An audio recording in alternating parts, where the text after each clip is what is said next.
irratti Ani trident saba guddaatan jettuun jedhe isa fuse trident ning jedheni trident ta'e maaliif bakka akka barbaadde maaf hin ta'initti እንደዚህ ፎክራማ trident miti maaliif waan barbaadde hin ta'in jedhe naqa trident kennan sodaata jedhe yaadu angaru ara sanyoy kana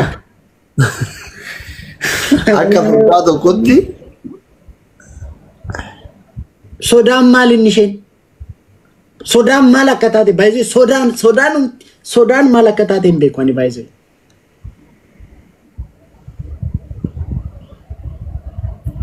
wallahi qallettiin cimtuudha ምናምን jedha warri garreessa comment yaa wal foda cimtuu taatuudha raas arsiitu rakkachaa jira taanaan dhiiga kooti kana waaqayyoo fundurattan isinitti himadha baay'ee dhiiga ko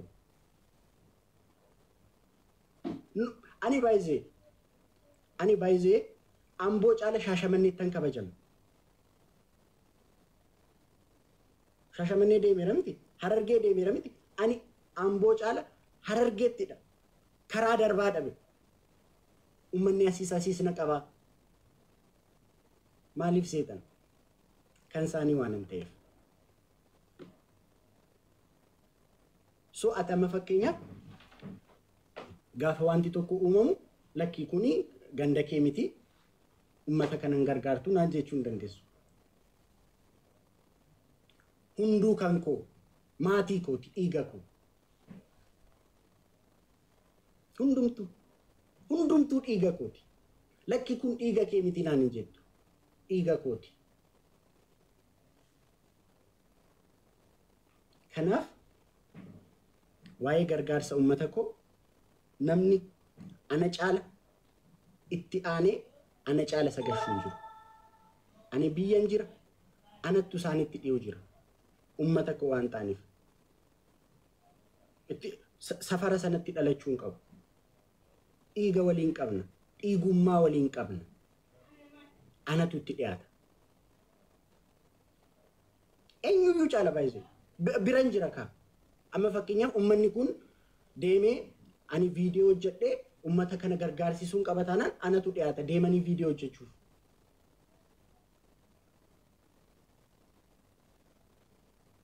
ummata faana walitti si buusna word by word koon jedhame yoo barbaanne ummata faana walitti si buusna jedhan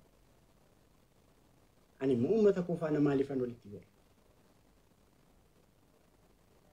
namni dhiiga isaa faana walitti bu'a walitti hin bu'u kanaaf geemii keenya taphannee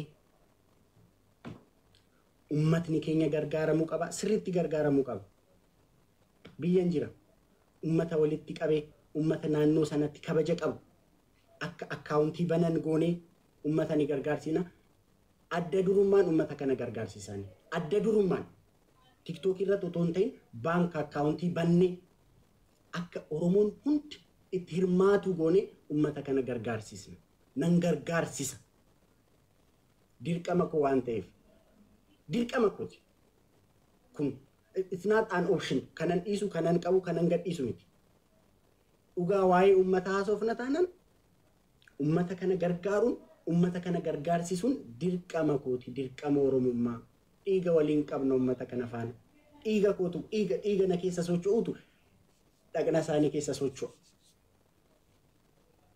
isaan buqqaan ta'an wajjinan buqqaa'e isaan du'aa jiru taanaan wajjinan du'a wajjinan eenyummaa tokko baadhe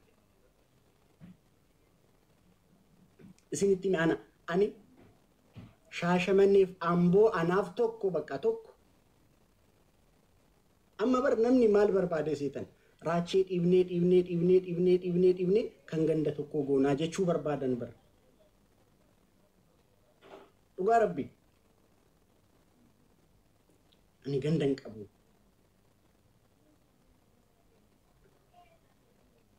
hin qabu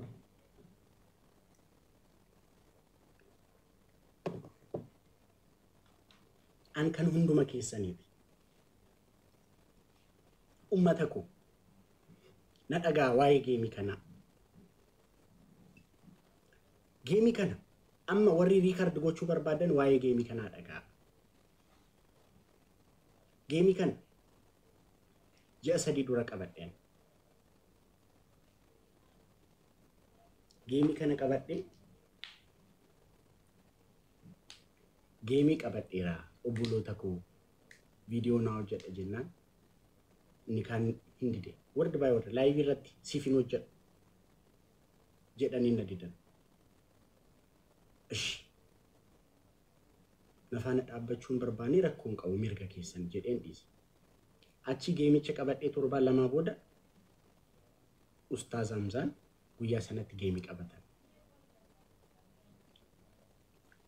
Kazaan guyyaa tokko geestii irratti wal argine Ustaaz Hamzaa ani geemii jalqabaan taphachaa jira. Isin geemii lammaffaa taphattu guyyaa koo irratti geemii qabattan. Narraa jijjiiraa jennaan maallaan jedhanii siinis nama si taphachiisu jira anaanis nama na taphachiisu jira jedhan. Live irratti kun hundi. Ishi hin darbe. Engad guyyaa 8 dura mari'atanii maal godhanii mari'atanii gargaarsa guyyaa geemii raachuu goonaa. Sheek Hamzaan immoo guyyaa kee akkas gara jimaataatti siqsi. Kanaa walii galanii Sheek Hamzaan ba'ee gaafa juunwaanii gargaarsi waan jiruuf ani akkas siqseera. Achi asliin faa guyyaan gargaarsaa guyyaa kana jedhan. Achi deemeen ani aslii koo guyyaa sana geemiin koo ji'a 3 irraa qabame. Ummata kana nan gargaaraa gargaarsisuun barbaadanis maaliif guyyaa sana qabdeennan raachuu koo rakkoon hin jiru. Ati guyyaa 4 irratti geemii kee taphatta ummanni ati sa'aatii 4 irratti geemii kee taphatta ummanni sa'aatii 5 irratti ni gargaarama jedhe. Lakki asli wanti kun booda dhufee ummata faana walitti na buusuu ta'a jennaan maali ani ummata faana yoon walitti si buusuu barbaade bar nan danda'a. Sa'aatii 4 irratti gargaarsa jalqabsiisuu nan danda'a. Lakki wanti kun ummata faanas walitti si buusuu raachuu koo. Ana soddaa kee amani. Raachuu wallaahi ani sin jaalladha naan jedhe live irratti. Namni hundumtuu dhageessan. Raachuu wallaahi ani sin jaalladha. Yoo ati moote anatu moo'ee. Yoo ati mo'amte anatu itti arrabsamaa. Raachuu koo wallaahi si jaalladha naan jedhe. Dhugaa rabbiin live irratti baay'isee. Ishi soddaa koo. Ati akkas jennaan geemii koo taphadheen dhufee ummata koo gargaaran jedhe. Kanarratti walii galle. Wanti deemaa jiru kan akka ta'ettan beeka. Achi har'a gaafa ijoolleen wal arrabsan nan ilaale. Ani warri maal jedheera? Warri na jaallattan.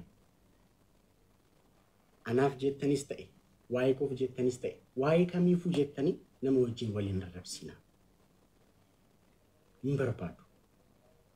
Yoo dhugaa waaqayyo, dhugaa waaqa jiraataa, waaqni hin arga. Akka anaaf jettanis ta'e, waa'ee kootiif jettanii akka nama faana wal arrabsitan ani hin barbaadu. Dhugaa hin barbaadu. Homaa naaf hin godhu. Wal arrabsuunis hin barbaachisu. ምንም ችግር የለም. Guyyaa 8 dura qabame geemiin kun. Asli koo. Maaliif amma fakkeenyaaf guyyaa koo ta'uu mannaa deddeebiseen akkas jedhe. Asli koo maal ta'a? Qidaamee sadarbe maaliif hin ta'u? Asli koo ishii sanbata maaliif hin ta'u? Ishii gaafa wiixataa maaliif hin ta'u? Ishii gaafa kibxataa maaliif hin ta'u? Ishii gaafa roobii maaliif hin ta'u? Asli koo ishii maaliif gaafa kamisaa hin ta'u? Maaliif dirqama guyyaa kootti gochuun barbaadameen jedheen. Guyyaa 9 dura murteessan bare. Dhugaa rabbi. Dhugaan baay'ee dhugaan tokko bar. Dhugaa lafarra jirtu. Dhugaa namni hunduu arge garam geessitash. Raacheen uummata hin caalu. Akkamittan uummata caala. Ani aslii isa tokko aslii umuriidhaan na caala, experienceedhaan na caala, aslii tokko hin caalu ani uummata caalu miti. raacheen ummatan caalu jedhu ummata faana walitti nabuusuuf akkamittan ummata caalan nama umuriin illee waggaa 28 daa'im wallaalaallee baay'ee isin na jaalattaniif bakka kunu intini na gootan malee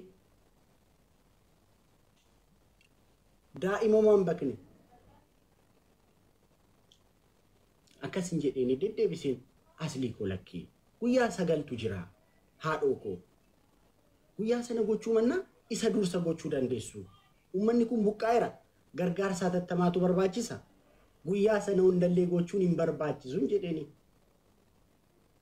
achi walii galanii nooraachee asliin doom nan jirjiisiisa rakkoon hin jiru naan jechaa ture achi amma ga'e lakkii